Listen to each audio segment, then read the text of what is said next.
in addition to the world debut of the YZF R6, is the revised FZ-09.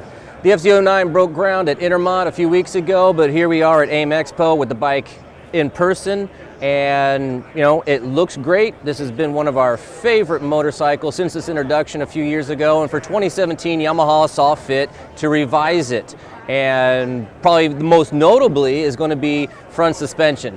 I'm sure if you've had any past experience with the FZ-09, you've read or heard somewhere that, you know, it had some mushy suspension.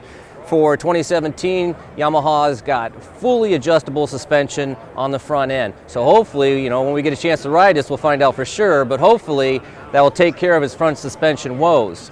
Now, they've also done some cosmetic changes to it for 2017. It's got a new front end, new headlight setup. It's got a new tail light section in the rear, a little flatter seat. It has a different exhaust down at the bottom with the new end cap. It has a different kind of rear wheel hugger license plate fender area, which is, you know, pretty cool. I think it looks neat. Like its XSR cousin, they use the same inline 3-cylinder engine. That bike was a little advanced over the FZ because, well, it was just introduced a year or so ago. But this one now has the assist and slipper clutch included in the engine, so that's really cool.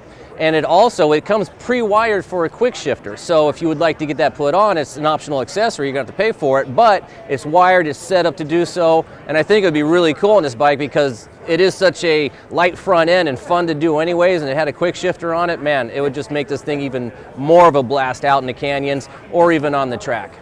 So as soon as we get one of these in our hands, or maybe at the press launch, we can give it a shakedown. We can report on exactly how good that new front suspension is and how we like the rest of the bike. But rest assured, it's still going to remain one of our favorite motorcycles.